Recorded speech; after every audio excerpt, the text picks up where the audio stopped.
Salut à tous et à toutes, c'est Seth, et aujourd'hui on se retrouve pour parler du troisième épisode de la série Obi-Wan Kenobi, sorti mercredi. Bon, maintenant vous avez l'habitude, mais je préfère quand même prévenir. Je vais méchamment spoiler, donc si vous n'avez pas vu l'épisode, je vous invite à revenir une fois que ce sera fait.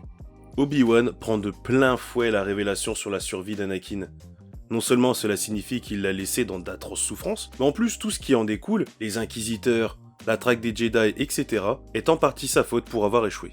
Et ce constat vient se rajouter à la culpabilité déjà bien lourde que porte l'ancien Jedi et risque de le hanter encore un moment.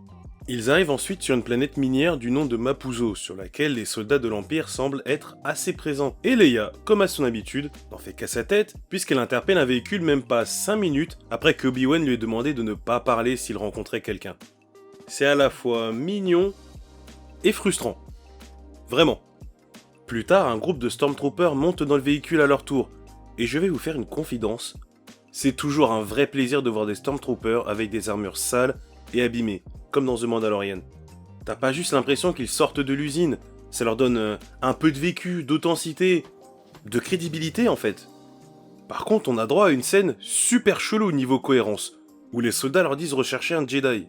Les gars, vous n'avez pas la photo utilisée pour la prime de l'épisode précédent ? On vous envoie traquer quelqu'un sans vous donner sa photo ? Et Obi-Wan qui laisse échapper le nom de Leia devant eux. Concentre-toi frérot, s'il te plaît. Je comprends qu'il n'est plus l'homme qu'il était, mais faut pas déconner non plus. Ça reste une bourde bête qui aurait pu leur coûter très cher. Ça et la barrière du barrage. Deuxième truc chelou. Il a de la place de chaque côté pour passer, mais non. Obi-Wan essaye absolument de l'éteindre. Alors à moins que j'ai loupé un truc, ça j'ai pas vraiment compris.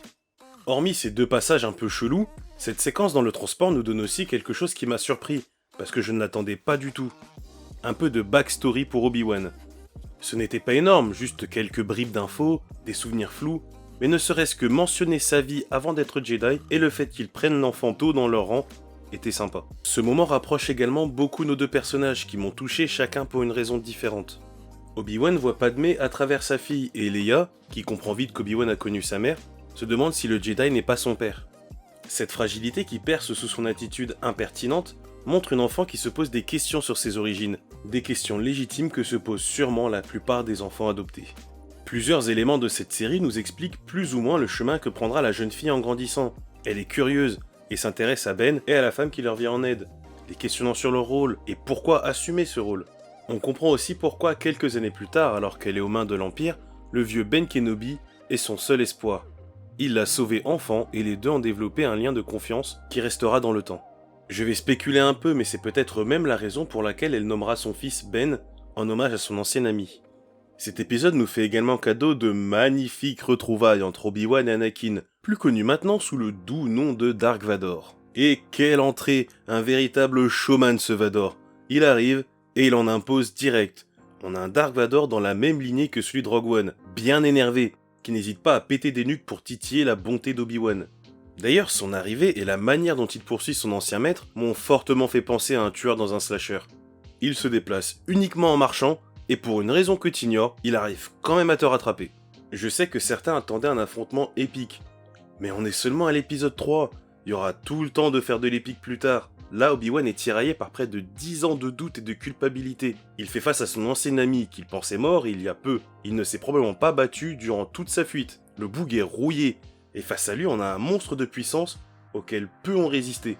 Bien sûr que le combat était perdu d'avance, et ça fait de la peine de voir notre Jedi se faire maltraiter de la sorte. Le pauvre est totalement impuissant et démuni, à tel point que Vador se bat à une main, et se permet même de lui lancer des pics. Le pire viendra quand Vador mettra le feu par terre et jettera son adversaire dedans, la scène rappelant fortement celle où, après leur combat, Anakin brûle dans les flammes. Même leur cri est similaire, sacrément rancunier Anakin. J'ai vu que beaucoup s'étaient plaints sur internet que lorsqu'Obi-Wan est sauvé, Dark Vador aurait pu éteindre le feu pour les poursuivre, que c'est ridicule qu'il ne puisse rien faire face à des flammes. Je pense surtout qu'il l'a simplement laissé partir.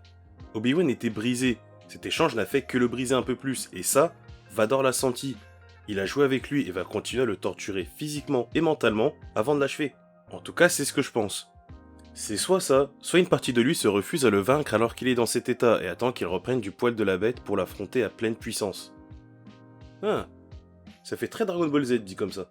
D'ailleurs, en parlant de DBZ, je vais faire une petite parenthèse. Vous connaissez l'une des techniques signature de Son Goku, le déplacement instantané. Pour ceux qui ne connaissent pas, C'est grosso modo une téléportation.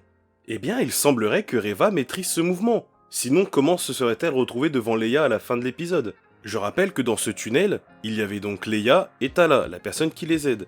Tala finit par rebrousser chemin et dit à Leia de continuer. Reva est entrée dans le tunnel avant cette scène. Elle aurait dû donc croiser Tala en chemin. Et non, Tala est sortie et aide Obi-Wan sans qu'on ait l'ombre d'une indication de leur rencontre. On continue, Leia arrive au point de rencontre avec le pilote qui va les emmener. Manque de chance, Reva est arrivée avant elle et a tué le pilote. Maintenant, j'aimerais qu'on m'explique comment Reva a passé Tala et Leia sans que ni l'une ni l'autre ne la voient. Et comment elle est arrivée suffisamment avec Leia, qui est entrée dans le tunnel bien avant elle, pour avoir le temps de dégommer le pilote. Le tunnel est une putain de ligne droite.